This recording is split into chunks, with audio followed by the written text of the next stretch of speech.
If you've ever felt like you're doing everything right, you're trying to eat healthy most of the time, you're exercising, you're cutting back on fat, but that stubborn belly fat, brain fog, and sugar cravings just won't quit. You are not the problem. Your metabolism isn't broken, it is just overwhelmed. In this video, I'll show you how sugar sneaks into your everyday foods, even the healthy ones, hijacks your gut, and flips your metabolism into permanent fat storage mode. And more importantly, stick around to the end because I'm going to share my 3-step gut sugar reboot and reveal the #1 food that acts like a brake pedal on that weight train, protecting your gut, balancing your hormones, and helping your body burn it instead of store it.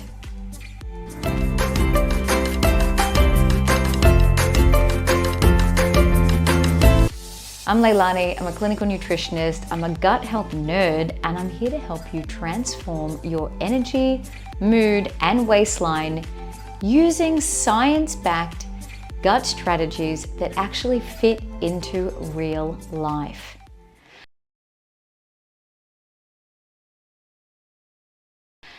Let's start with a little story about what's going on inside you. A behind-the-scenes drama that'll totally change the way you look at sugar. Let's get into the villain to see why things are going wrong, and then we'll get into the good guy who saves the day. The bad guy, sugar. No surprise there. But first, let's understand in simple terms why it is so damaging to your body, your brain, and your gut, and how it messes with your fat burning systems in 2 different ways. First, we've got glucose, the part of the sugar and the carbohydrate that spikes your blood sugar.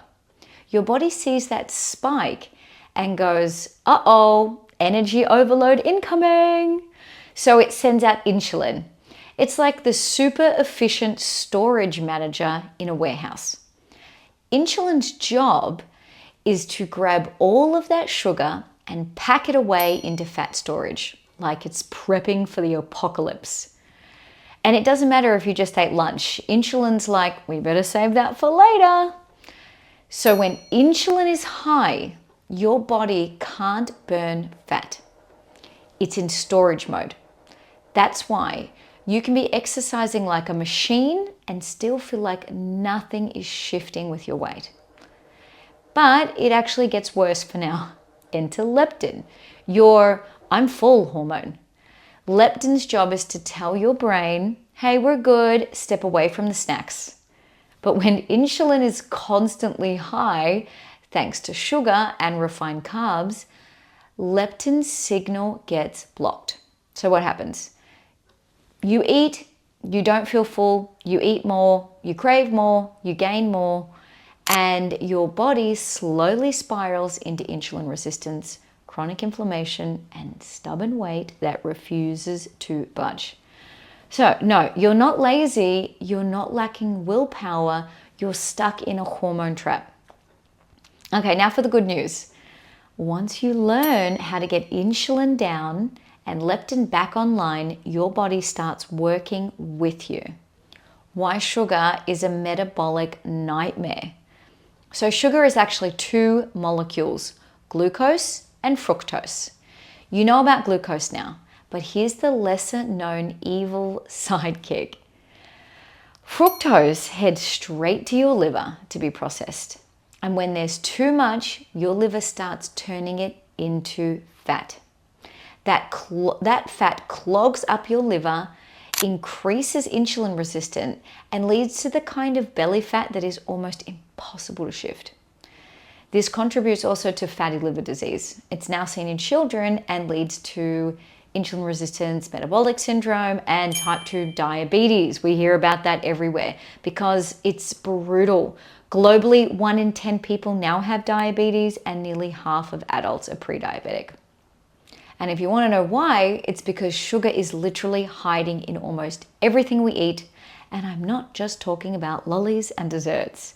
Sugar is sneaking into everyday foods, even the ones marketed as healthy or better for you. salad dressings, granola bars, wraps, sauces, healthy drinks, you name it. It is everywhere. And most of us don't realize how much we're actually eating. Okay, so here's a fun one. I want you to guess how much sugar you think is in this cute little bottle of apple juice intended for kids. Go on, take a wild guess, I'll wait. 5 teaspoons of sugar. No fiber, just a blood sugar bomb that turns into fat around your organs and your waist. Now, that's why I've got a brand new talk coming out where I expose the most common everyday foods loaded with hidden sugars and what to eat instead that actually support your gut and your weight. So don't forget to subscribe and ring that bell, because trust me, you do not want to miss that. So even though fructose doesn't directly raise insulin, it creates the conditions for insulin to stop working properly, which is how you end up with weight gain, cravings, blood sugar crashes, fatty liver, and prediabetes. All those big fun words. It's like a 1-2 punch. Glucose slams on the fat burning brakes. Fructose pours fat straight into the engine. How did we get here? The low-fat lie of the 1980s. In the 1980s, we were told fat was the enemy. Low-fat everything flooded the market, but guess what replaced the fat? Sugar. Lots of it. Turns out many of those studies were actually funded by the sugar industry. They knew sugar was driving the disease, but they paid researchers to blame fat instead. Big surprise, corporate profit beat public health. Thankfully, that has now been debunked. But the advice is still hurting us because fat doesn't make you fat. Well, some toxic fat does, and I've got talks on that. But sugar does. Sugar makes you fat. And no, I'm not talking about totally cutting sugar out or going low carb. You don't have to live in a flavor jail, but you do need to know how to pair it, buffer it, and protect your gut from the damage.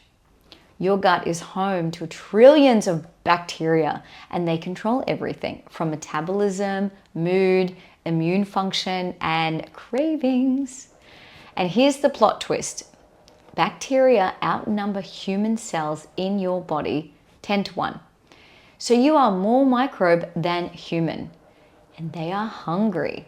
And if you feed your gut bug sugar, the bad guys throw a rave and you get more inflammation, more fat storage, more bloating, and your poor metabolism is left in the corner waving a white flag.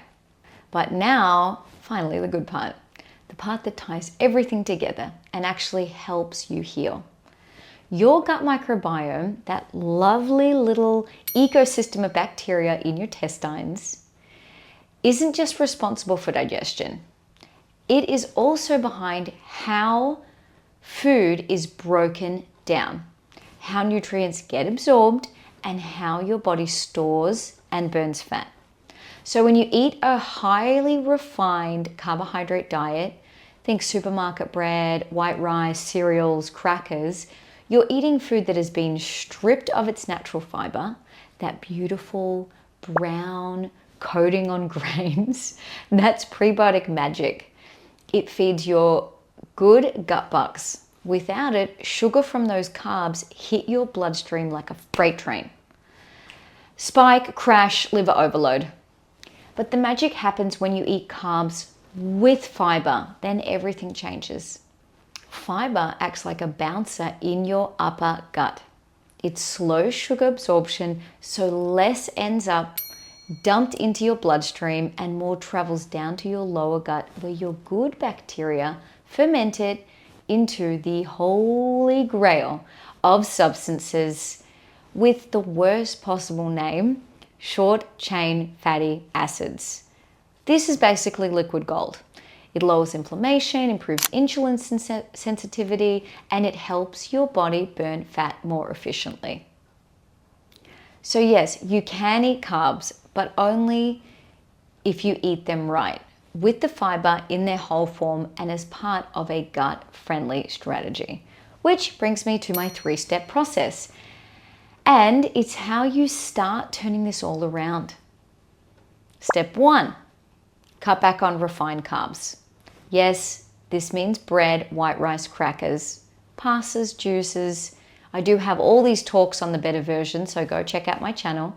But basically anything stripped of fiber and turned into blood sugar rocket fuel. But don't ditch carbs completely. Go for safe carbs like lentils, quinoa, oats, farro, black or even red rice. These have fiber, digest slowly, and actually feed your good microbes, not your fat cells. There's also a hack to turn white starches into a more gut-friendly form. And I cover it in this cooking class, so go check it out. But still keep those white portions a smaller part of the meal. Step 2, go low sugar. Not no sugar, but very low. Because once upon a time, sugar was a treat. Now, without reading the labels, you can end up hitting 20 to 40 teaspoons of sugar easily in a day, even if you don't eat cake or drink soda pop. We live in a time of options, so this is about smart swaps, not deprivation. Read your labels.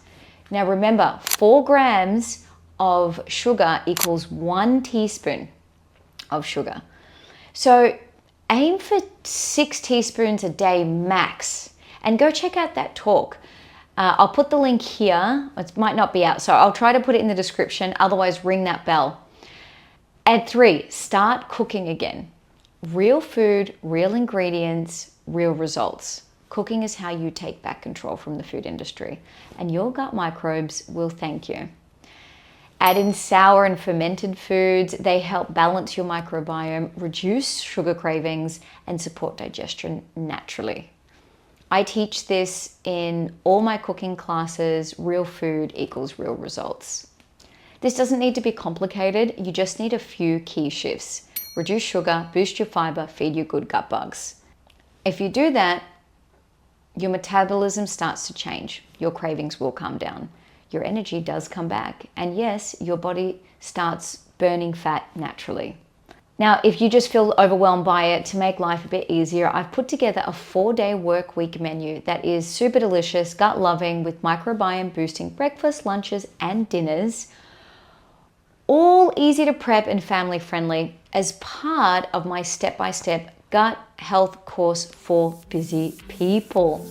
If you're serious about healing your gut, balancing your hormones, and finally escaping the sugar craving, belly bloating, weight stalling roller coaster, check it out.